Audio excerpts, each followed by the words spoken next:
What up, YouTube? It's your boy JusRzd, and welcome to another episode of Ray's Review. Today, we reviewing The Penguin episode 4. And man, it was an episode. It was an episode. Now, we knew the way episode 3 ended. Episode 4 was finna be a doozy. And they did not disappoint.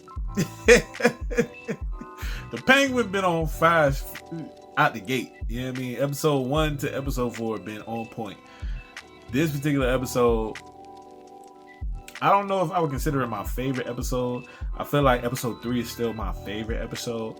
But episode 4 gave us a lot of information. It's pretty much Sofia Falcone's backstory and then the decision and choices she chooses to make in the future in the direction that she's gonna go. It's about to get real spooky. It's about to get real spooky for Oz Cobb in these Gotham streets. That's all I got to say. But we're going to tap into it and we're going to get into it right now. Because, man, this episode starts with the way episode 3 ends. But instead of it from Penguin and Victor's perspective, as we got it in episode 3, it's now from Sofia's perspective. So we see what happened when Maroni's wife pulls up on Penguin and Sofia, pistol whips them both, and just has them on their knees at gunpoint. And she's talking big cash trash. Penguin's trying to get Sofia to chill out. Also trying to calm down the Maroni wife, but the Maroni wife just talking and just spilling out information. She was like, look, at first I thought y'all was like an item. And then I was just like, you know what?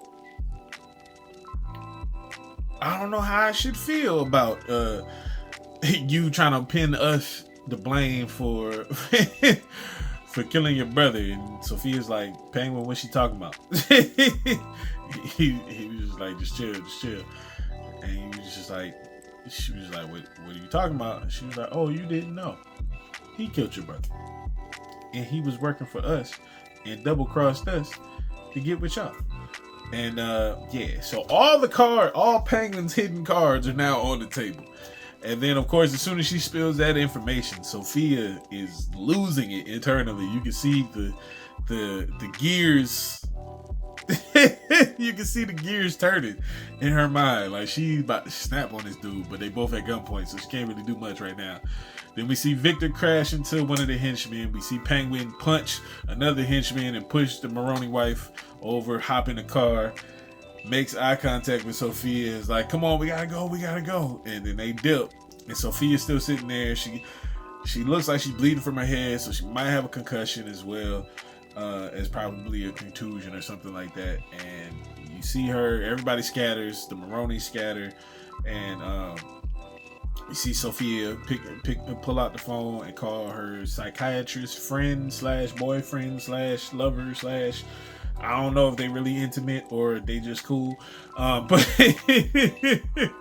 we see her call him, and she was trying to pretty much tell him that she needs his help, and kind of passed out in the midst of trying to tell him that. And man, the next shift of the episode we see is pretty much a flashback of Sofia before she got locked up in Arkham. She was doing some charity work for her father and for the family. And we see she's at the charity event. Penguin is her driver at this point. And we see even he looks younger, like the prosthetics, they de-aged the prosthetics so they don't look as old and gritty. And we just kind of see they're making their way out. She's giving a speech, and then they're making her way to the car. She's smoking a cigarette. She gets approached by a lady who's asking her if she's really about that charity life. And she's like, yeah, I feel like you could do more. And Sophia's like, what are you talking about? She's like, well, there's been a string of murders in the vicinity of your family's businesses and clubs. So I wonder if you had any thoughts on that. And she was just like, hold on. Who'd you say you was from again? She gave her card. She was like, hey, I don't talk to press. I don't know who you are, but I don't talk to press. Just leave me alone. And Penguin was like, hey, you heard the lady? Leave her alone. Let's get up out of here. So they get up out of there. And then we kind of see, as they're driving off, we see the wheels start turning in her head, and she's reminded of the time where she's reminded of walking in on her mother, pretty much unaliving herself, allegedly. And you see her just kind of as a child, she was playing hide and seek with her brother, and she happened to come across the body of her mother unaliving herself in her room, and she was just kind of dangling from the ceiling. And of course, as a child, she don't know no better, but you can see she's kind of looking, and then it cuts back to pretty much just kind of her having, you kind of see more of her day back during that time. You see her interactions with her brother, her father. You see her father's kind of like standoffish a little bit. Definitely is trying to put his son in different positions to take over the family when he's done, but he don't trust his son to be to be on it like that. But he does trust his daughter. But of course, the way those type of families operate, a woman can't really be in charge. So it's just like, yeah, you my right hand right now, but I need your brother to tighten up so he can take over. And so you can kind of see that kind of dynamic in their relationship, and you can tell he loves his daughter. You can tell he loves his son as well, but he don't trust his son, and he does trust his daughter. And he's just like, he was like, yo, like, how can I trust him to do what he's supposed to do? It's supposed to be my birthday party tomorrow or whatever. She was like, don't worry about it. I'll make sure my brother is doing what he's supposed to do. And in that moment, they're having a conversation, they're having a moment, and she asked him, she's just like, hey, she kind of asks about the murders around the businesses and around the clubs. And then she also inquires about her mother's death, just slightly. And you kind of see her dad kind of get upset, and she kind of backs off, and she's like, yeah, don't worry about it. We good, we cool on that. You can just kind of see her walk away, but the gears are still turning, and she's still thinking like, hold on, something's not adding up. Like, I'm remembering things at this point that don't add up. And you kind of see through the process of the episode of just like her just remembering the events that transpired when she was a child, and just seeing how something was like, when you see stuff as a child, you don't really pay attention to all the details as much as you should, because you're a child, you don't really know what you're looking at. But as an adult, you start to rewind that tape, and you're like, hold on, wait a minute, this don't add up. Because a lot of these murders and these girls that are popping up unalived around their business, it's like they're unaliving them, they're being found unalived in a similar position that her mother was in, and the way her mother was found. And so she's like, hold on, something ain't adding up. And so she asked her brother about it. Her brother's like kind of messing with her, like, oh, there is this one thing, and he's kind of joking with her. But then at the end of the day, he's like, look, man, like, it's some stuff we just not gonna know about dad. I mean, it's just dad. Like, I mean, it's some stuff we just not gonna know. What he does for business is what he does for business, and what he does with us is what he does with us. Like, yo, kind of like, don't worry about it. And so she just still wheels turning. Penguin had dropped her brother off at a club, and so Penguin's like, well, where we going next? And so we kind of see a flashback of her meeting up with the reporter just to get more information as far as what she wants and what she's asking her to do. And the reporter's name is Summer Gleason, I believe, and she's starting to lay out all the evidence. Clearly she's working with the cops, because it's like, where are you getting all this evidence from? So you can tell she's working with somebody. And so you kind of see her going through the pictures and stuff like this. She was like, look, we can use you as an inside man to get this, if you could wear a wire. Like, she's just asking a whole lot from this man's daughter to just try to ruin their family. And Sofia was just like, nah, it's too much. She was like, yo, if you try to publish any of this information to defame our family, I will ruin you personally. And she walks off, gets in the car, and she kind of like flustered a little bit. Penguin's trying to see what's going on with her, and she kind of snapped on Penguin like, yo, you're just my driver, chill out, stop talking to me. And it's just like, yo, chill out. He just trying to make sure you good. You know what I mean? He ain't really trying trying to do nothing else but make sure you straight. You're like, yo, you know, we're not supposed to be talking to the press.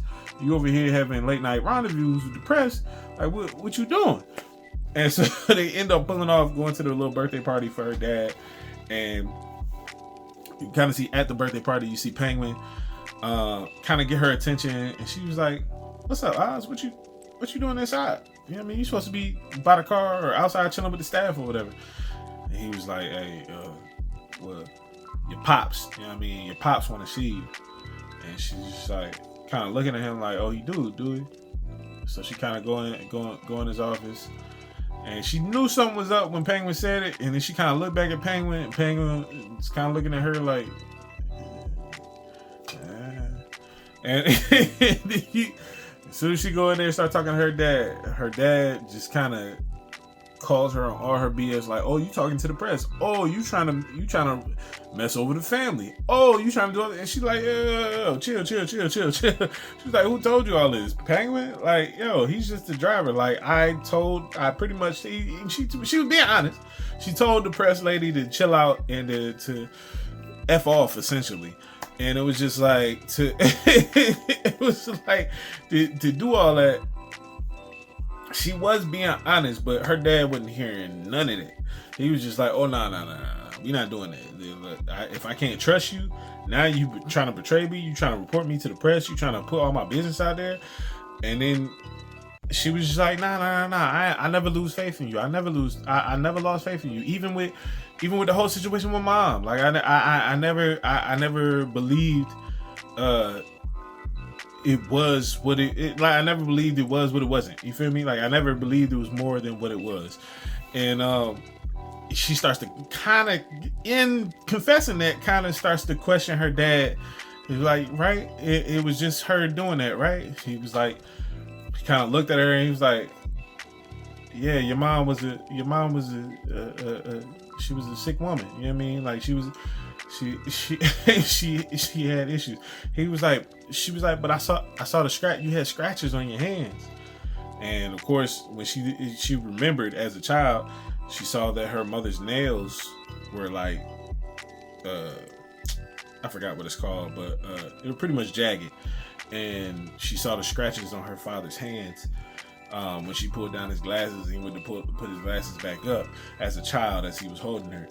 And but she never put two and two together. But now she's seeing, based on what the reporter has told her, and based on the information that she now has with the different deaths and stuff like that, she's seeing that, hold on, wait a minute, this ain't adding up, this ain't right.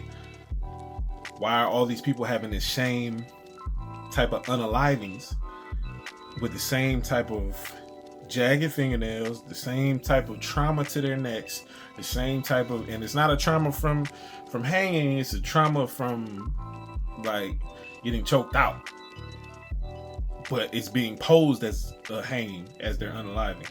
And so it's just like, it's not adding up. So she kind of confronts her dad about it. Her dad kind of flips the whole entire script on her, and she was just like, look, Pam, we're gonna take you home. I don't want to hear no more of this. You're looking tired. You know what I mean? Go home, get some rest, blah, blah, blah. We'll talk about this on another time. As they're on their way home, they get stopped by the police. She gets arrested by the police. Penguin tries to put up a fight against the police, and they just kind of like, hey man, chill out. Chill out. This don't concern you. And her dad pretty much sets her up to be viewed as like the person who's committing these crimes, and they nicknamed this person the Hangman. So he's pretty much blaming her for all these crimes that essentially look like he's the one committing. And to get him off his trail, he pretty much threw his daughter under the bus, and then made her look like she was clinically depressed and sick. Even people in the family wrote letters to the judge confirming that she wasn't well enough to or that she's always had history of trauma and all these other different things to pretty much stack the books in the case up against her. And it was crazy. They end up throwing her at Arkham. We see how she got at Arkham. We see we see how she met Dr. Julian, I believe his last name's Rush, and the other Dr. Ventress. We see how the different electroshock therapies that she was going through, the other different therapy treatments that they had her going through. We see that they set her up to get beat up on like one of her first days in Arkham, and she got beat up by some wild Unchained shorty, because everybody had on like shackles and stuff like that, but she came in the mess hall with nothing. She ain't had nothing, and she pretty much beat Sofia up in front of everybody, and so she had to suffer through that. And the way they shot it was pretty dope, because it was like every time she was going through electroshock therapy, she would wake up and you could see like even the visuals were like more distressed and distorted, and she would wake up to finding more pieces of her parents' bedroom underneath the paint. Like it was dope the way that they shot it, and the way they just kind of showed you her mentally unraveling visually. So that was pretty dope. And then they kind of set up, it almost looked like a one-on-one fight to the death, low key. Like they kind of gave Sofia a fork, put her in the mess hall with no chains and no shackles, and then put the girl who beat her up in there with a chain and a shackle to one of the lunch tables. And she was just like, oh, y'all want me to hurt her, y'all want me to kill her. And then the girl kind of attacks her, knocks the fork out her hand. Then she grabs the fork. Sofia backs up, and the girl's just like, just end it. Just end it. Just end it. And then she starts stabbing herself in the throat and pretty much takes her own life, and unalives herself. And yeah, that was crazy. And but you can tell that they've been torturing these people in Arkham Asylum, which we all know, if you're a DC Comics, even a little bit of a DC Comics or a Batman fan, you know Arkham Asylum, they don't treat them people right. They're not for the rehabilitation. They are to keep them people in there and keep them drugged and keep them pretty much under the influence, to run experiments and run different things on them. Like, the Arkham Asylum is a wicked place to be in. It's not for your rehabilitation. So we already know that as fans of DC Comics and the Batman and the Gotham, and we know the corruption there. So to see that unfold in that particular way was wild. And we kind of see she gets a visitor. She's not even supposed to have visitors, but she ends up getting a visitor. She was only supposed to be in there for 6 months. So her brother comes up there and he's like, spills the beans. He's like, yo, you're not getting a hearing. Dad is trying to say that you're not mentally well enough to have a trial, and that you're going to be in here for an extended amount of time, and blah, blah, blah, blah. So she's freaking out. He's freaking out. He's crying. He's like, I'm going to do something to get you out. I'm going to help you, and blah, blah, blah. And she's just kind of spaced out at this point, and she ends up beating up one of the inmates that's in Arkham Asylum with her. And she just looks at Dr. Ventress and is like, I told you I'm innocent. I know what y'all doing. And you can just see them constantly putting her through the cycle of the different therapy treatments and stuff like that. And then right after she gets that confession of like, yo, I'm innocent. Like, this is just because y'all are playing me like this doesn't mean that it's going to change my innocence. It's going to change my resolve. So we see her kind of take that stance and be like, yo, y'all need to chill. And then we see her wake up in present day in Dr. Julian Rush's office, and we find out that he actually quit after finding out all the wickedness behind, all the corruption behind what was going on with Sofia and her trial and everything. He quit and ended up helping her brother to get her out of Arkham. But she was in there for 10 years. She was only supposed to be in there for 6 months and ended up staying 10 years in that joint. Like, that's crazy. And you were sent there by your dad. That's also crazy. So, of course, by the time she gets out, everything from the Batman has already taken place. So her pops is no longer with us, unfortunately. And when she comes back to the family, her uncle is now the head of the family. So that's kind of where she's at with it. And she's sick and tired of people. You kind of see her coming to the realization in the conversation she had with Dr. Julian Rush, that she's sick of these people taking advantage of her, and she's sick of anytime she puts trust in a man in her life or in her family, they always set her up for failure and let her down.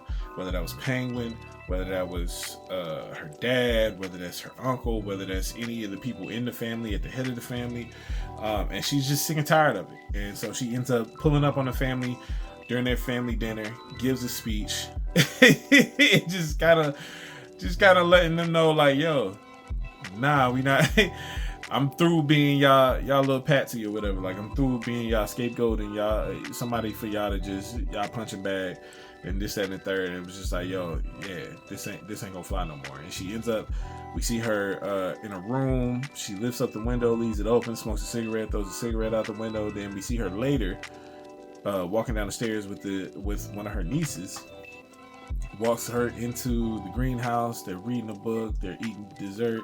Then they go to sleep. Then they wake up. She's still asleep. The niece is still asleep. Sofia wakes up, walks back into the house with a gas mask on, and we see everybody in the house pretty much laid out. I don't know if they're actually dead at this point or if they're all just knocked out or in like a drugged state. But we see her pretty much walk through the whole house, and it's just bodies on bodies. The only person that she left alive was, I can't remember his name, but his buddy that was screwing her uncle's wife. And she left him alive, taps his foot with the gun, and she's like, hey, we need to talk. Because that was the room that she actually left the window open in. Because apparently she had pumped some gas in the ventilation system in the house to, I guess, pour out.